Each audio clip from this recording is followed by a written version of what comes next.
여러분, 지금 여러분이 스마트폰을 열어 친구에게 메시지를 보내거나 유튜브 댓글을 다는 이 지극히 당연한 일상이 사실은 600년 전 한 남자가 목숨을 걸고 벌였던 지식혁명의 결과물이라는 걸 알고 계셨나요? 만약 지금 우리가 여전히 한자를 쓰고 있었다면, 아니면 일본처럼 복잡한 가나를 섞어 쓰고 있었다면 지금의 IT 강국 코리아가 과연 존재할 수 있었을까요? 오늘 우리가 다룰 이야기는 단순히 국뽕에 취하자는 이야기가 아닙니다. 전 세계 언어학자들이 입을 모아 인류가 만든 가장 완벽한 발명품이라 극찬하고 유네스코가 그 이름으로 문맹 퇴치상을 만들 만큼 경이로운 글자, 바로 세종대왕의 한글에 대한 이야기입니다. 그런데 말이죠. 여러분은 한글이 처음 만들어졌을 때 당시 지식인들이 이 글자를 뭐라고 불렀는지 아시나요?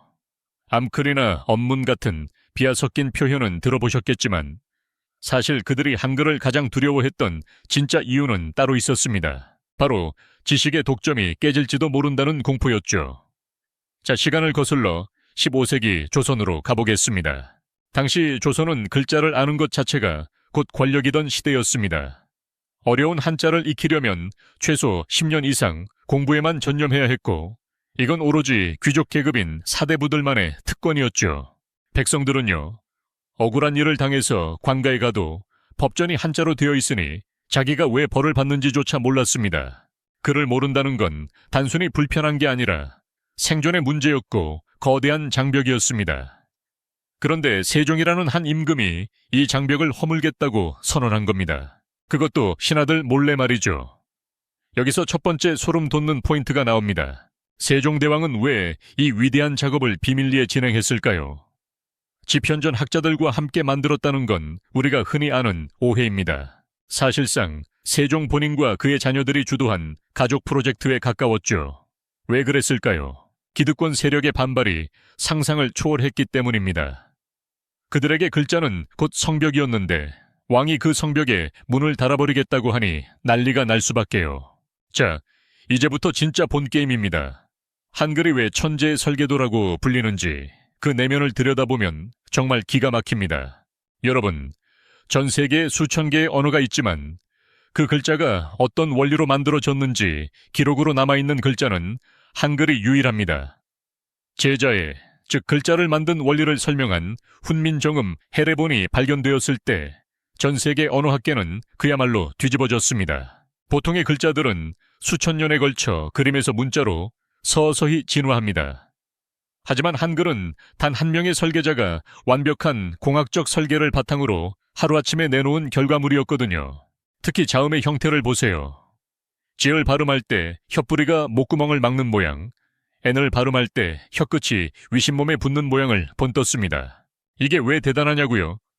15세기에 이미 인간의 발성기관을 엑스레이 찍듯 분석했다는 뜻입니다. 현대 언어학이 20세기에 들어서야 정립한 음성학의 원리를 세종은 이미 600년 전에 꿰뚫고 있었던 겁니다. 그런데 여기서 끝이 아닙니다. 모음은 더 기가 막힙니다. 하늘을 상징하는 점, 땅을 상징하는 가로선, 그리고 사람을 상징하는 세로선, 이 세 가지 기본 요소만으로 우주의 모든 소리를 담아냅니다. 천지인 사상이라는 철학적 깊이는 차치하고라도 이 미니멀리즘 디자인의 효율성을 보세요. 단 3개의 부품으로 무한한 조합을 만들어내는 이 방식은 현대의 디지털 코딩 원리와 소름 끼칠 정도로 일치합니다. 실제로 한글은 자음과 모음을 조합해 글자를 만드는 모아쓰기 방식을 택하고 있는데 이게 컴퓨터 자판이나 스마트폰 천지인 자판에서 얼마나 압도적인 속도를 자랑하는지는 여러분도 잘 아실 겁니다. 중국이나 일본이 한자를 입력하기 위해 로마자로 먼저 치고 다시 변환하는 과정을 거칠 때 우리는 소리 나는 대로 치면 바로 완성이 되죠.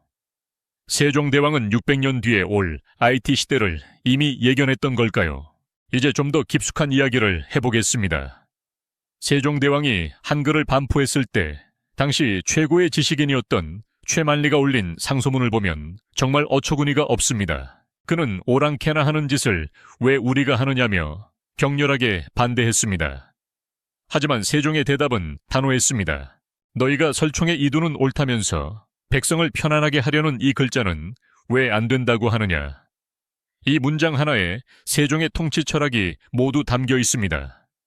그는 왕권 강화를 위해 글자를 만든 게 아닙니다. 오히려 왕의 권력을 나누기 위해 백성들이 똑똑해지게 만들기 위해 글자를 만든 겁니다. 지식의 민주화죠. 여러분, 만약 여러분이 절대 권력을 가진 왕이라면 피지배층이 글을 배우고 법을 알며 자신의 권리를 주장하는 게 반가울까요? 절대 아니죠.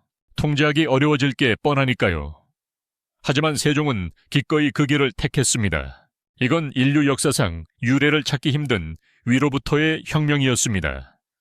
여기서 우리가 주목해야 할 또 다른 미스터리가 있습니다. 바로 세종의 건강 상태입니다. 한글 창제 당시 세종은 거의 시력을 잃어가고 있었습니다. 당뇨 합병증과 과로로 인해 눈앞이 가물거리는 상황에서도 그는 촛불 아래서 글자 하나하나에 획을 다듬었습니다. 신하들이 제발 좀 쉬시라고 간청해도 내 눈이 어두워지는 것은 괜찮으나 백성들의 눈이 어두운 것은 두고 볼 수 없다 하며 고집을 꺾지 않았죠. 자신의 시력을 백성들의 지혜와 바꾼 셈입니다. 그렇게 탄생한 28자의 글자. 세종은 이 글자들을 훈민정음이라 이름 붙였습니다. 백성을 가르치는 바른 소리. 이 이름 안에는 세종의 눈물겨운 애민 정신이 서려 있습니다. 자, 그럼 이제 밖으로 눈을 돌려볼까요? 외국인들은 한글을 어떻게 볼까요? 언어학의 노벨상이라고 불리는 상이 있다면 아마 한글에게 주어져야 할 겁니다. 시카고 대학의 제임스 맥콜리 교수는 매년 한글날이 되면 동료 교수들과 파티를 열었다고 합니다. 인류가 이룬 가장 위대한 지적 성취를 축하하기 위해서였죠. 또 영국의 역사학자 존 맨은 한글은 모든 언어가 꿈꾸는 최고의 알파벳이라고 극찬했습니다. 왜 그럴까요? 한글은 배우기가 너무나 쉽기 때문입니다. 지혜로운 사람은 아침 나절이면 깨치고 어리석은 사람이라도 열흘이면 배운다. 는 훈민정음 해례본의 문구는 결코 과장이 아닙니다. 실제로 문맹률이 높은 국가들에게 한글을 보급하려는 시도가 꾸준히 이어지는 이유도 바로 이 압도적인 학습 효율성 때문입니다. 하지만 한글의 진정한 저력은 현대에 와서 더 빛을 발합니다. 여러분, 혹시 정보 격차라는 말 들어보셨죠? 글자를 배우기 어렵다는 건 정보를 얻기 어렵다는 뜻이고, 이는 곧 경제적 격차로 이어집니다. 한글은 그 장벽을 가장 낮게 만들어준 글자입니다. 한국의 문맹률이 사실상 0%에 가까운 이유, 그리고 전 국민이 이렇게 역동적으로 인터넷 커뮤니티에서 토론하고 지식을 공유할 수 있는 이유도 모두 한글 덕분입니다.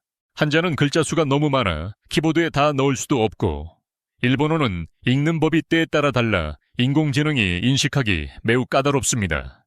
반면 한글은 완벽한 음소 문자이면서도 조합형 구조라 컴퓨터 알고리즘과 찰떡궁합입니다. 인공지능 시대를 선점할 수 있는 가장 강력한 무기를 우리는 이미 600년 전부터 손에 쥐고 있었던 셈이죠. 이제 우리는 이 질문을 던져봐야 합니다. 우리는 과연 이 위대한 유산을 제대로 대접하고 있는가? 한글은 단순히 세종대왕이 만든 박물관 속 박제가 아닙니다. 그것은 지금 이 순간에도 진화하고 있는 생명체와 같습니다. 하지만 때때로 우리는 한글의 소중함을 잊고 살곤 합니다. 무분별한 외래어, 남용이나 파괴된 맞춤법이 문제가 아닙니다. 한글 안에 담긴 세종의 진짜 정신, 즉 누구나 쉽게 지식을 나누고 소통해야 한다는 그 철학을 잊고 있는 건 아닌지 돌아봐야 합니다. 세종대왕이 만약 지금의 유튜브 댓글창을 보신다면 뭐라고 하실까요? 아마 백성들이 서로의 의견을 자유롭게 주고받는 모습에 흐뭇해 하시면서도 한편으로는 서로를 헐뜯는 날카로운 말들에 마음 아파하시지 않을까요? 여러분, 한글은 단순한 소통의 도구를 넘어 우리 민족의 정체성이자 가장 강력한 소프트웨어입니다. 일제강점기 시절 우리 조상들이 목숨을 걸고 한글을 지켰던 이유도 바로 여기에 있습니다.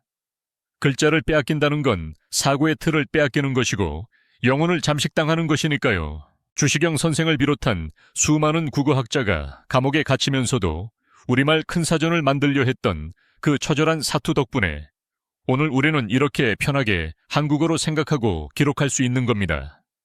그들이 지키려 했던 건 단순히 자음과 모음의 조합이 아니라 우리 민족이 세상을 바라보는 독자적인 창이었습니다. 자, 오늘 긴 이야기를 통해 한글이라는 위대한 유산의 이면을 살펴봤습니다. 15세기의 천재 공학자이자 인본주의자였던 세종대왕, 그리고 그가 남긴 28자의 마법. 이 글자들은 지금도 전 세계 언어학자들을 경탄케 하고 있으며 디지털 시대를 이끄는 핵심 엔진으로 작동하고 있습니다. 여러분은 오늘 어떤 글자로 여러분의 마음을 전하셨나요? 우리가 무심코 쓰는 이 한마디, 한 문장 속에 600년 전 한 임금의 눈물과 땀, 그리고 백성을 향한 뜨거운 사랑이 녹아있다는 사실을 한 번쯤 기억해 주셨으면 좋겠습니다. 한글은 인류가 발명한 가장 민주적인 글자입니다. 누구나 배울 수 있고 누구나 쓸 수 있으며 누구나 자신의 목소리를 낼 수 있게 해주는 힘. 그것이 바로 한글의 본질입니다. 세종대왕이 꿈꿨던 세상은 모든 백성이 그를 알아 자신의 억울함을 풀고 지혜를 쌓아 더 나은 삶을 사는 세상이었습니다. 그리고 그 꿈은 600년이 지난 오늘 바로 여러분의 손끝에서 현실이 되었습니다. 전 세계가 부러워하는 이 위대한 글자를 가진 우리는 참으로 행운아들이 아닐까 싶습니다. 오늘 준비한 이야기는 여기까지입니다. 감사합니다.